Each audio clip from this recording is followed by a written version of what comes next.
और रिक्तियाँ उसमें दाखिल हो जाती हैं। तो कहना मात्र कहना नहीं है।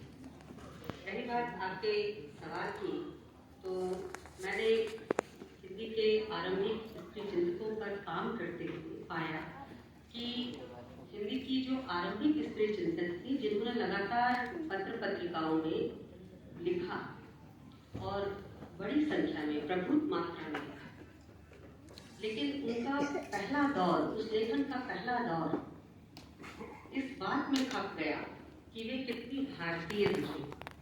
उनके ऊपर एक दबाव था कि जो भारत का एक नक्शा, राजनीतिक नक्शा, जो कि एक तरह से एडॉप्टेड था, परिकल्पित था, लेकिन उस उम्मीद की तरह था कि भारत ऐसा है, ऐसा था और ऐसा होगा।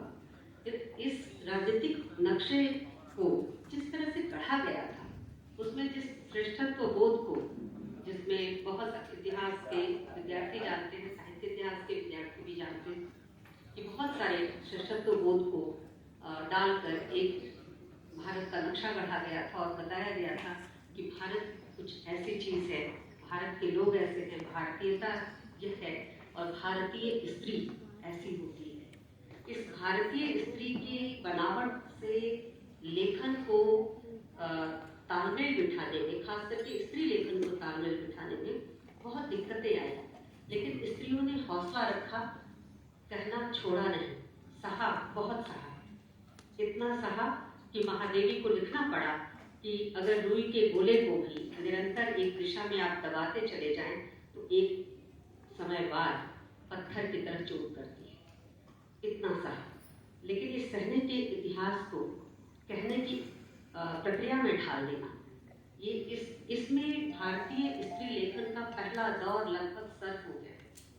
मैं सरोजनी नायडू का उदाहरण दूं। सरोजनी नायडू ने स्त्री के पक्ष में, स्त्री के लिए, स्त्री के अधिकारों के लिए, उसके तमाम नागरिक अधिकारों के लिए जो संभावित हो सकते थे और ब्रिटिश सरकार के समक्ष जो संघर्ष करके लेने लायक थे, जोरदार संघर्ष किया और जगह जगह वे भाषणों में बोली, समितियों में गई और धरना प्रदर्शनों में हिस्सा लिया। लेकिन एक जगह भाषण देते हुए, जो इंडियन विमेंस कांग्रेस थी, उसमें भाषण देते हुए वो कहती हैं कि मैं फेमिनिस्ट नहीं हूँ, क्योंकि फेमिनिस्ट होना दमन को स्वीकार कर लेना है और भारतीय स्त्रियों का कोई दमन इतिहास में नहीं हुआ। ये क्या है? अगर दमन नहीं हुआ तो आप लड़ किस लिए रहे थे? सहज ही मिल गया तो संघर्ष किस बात से था? ये सोचने की चीज़ है कि वो कौन सा दबाव था जिसमें सरोजनी नायडू को इस तरह का वक्तव्य देना पड़ा कि मैं फेमिनिस्ट नहीं हूँ, क्योंकि फेमिनिस्ट होने को स्वीकार करना, फेमिनिस्ट होना स्वीकार करना, दमन को स्वीकार करना है। महादेवी लिखती हैं तो वे ये कहीं नहीं कहती कि वे फेमिनिस्ट हैं अथवा नहीं है, लेकिन उनका लेखन फेमिनिस्ट लेखन के ही दायरे में आता है। वे जब स्त्रियों की सामाजिक दुर्दशा के बारे में लिखती हैं तो एक तरह से सभ्यता समीक्षा कर रही होती है और उसमें वो किसी कोने अंतरे को नहीं छोड़ती।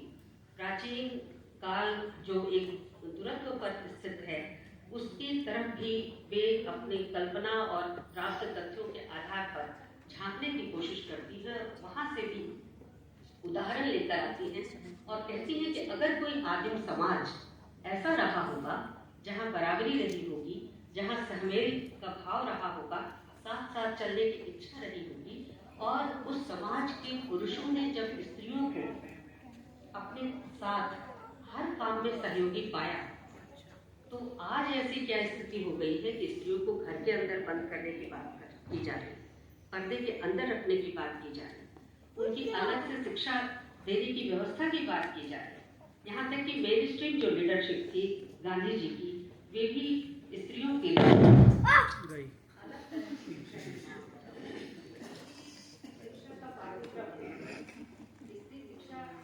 पाठ्यक्रम अलग होगा और जो मुख्य पाठ्यक्रम होगा जिसमें लड़के पढ़ेंगे वो पाठ्यक्रम अलग होगा।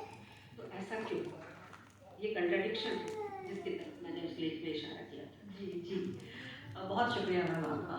सुधा जी ने बहुत अच्छी बात कही माधवी वर्मा के हवाले से कि अगर रूई के बोले को भी बार बार चोट की जाए तो पत्थर जैसा असर देता है। अच्छा, जब हम हाशिए की बात, स्त्री की बात करते हैं तो हाशिया हमारे सामने खुद ब खुद नजर आ जाता है, क्योंकि स्त्री लेखन हो या स्त्रियां मेन स्ट्रीम में उन्हें आने के लिए हमेशा लंबी छलांग ही लगानी पड़ती है, उन्हें बहुत मशक्कत करनी पड़ती है। और मैं देखूं तो पुरुषों के अतिरिक्त और एक कथित वर्ग के पुरुषों के अतिरिक्त, अच्छे खाते पीते या अच्छी क्लास या अच्छे वर्ग के पुरुषों के अतिरिक्त अमूमन लोग हाशिए पर हैं। और मैं हाशिए पर जब जा रही हूँ तो हरिराम मीना जी की ओर जाती हूँ मैं। उन्होंने ट्राइबल समाज पर बहुत ही अच्छे कुछ लेख लिखे हैं। आप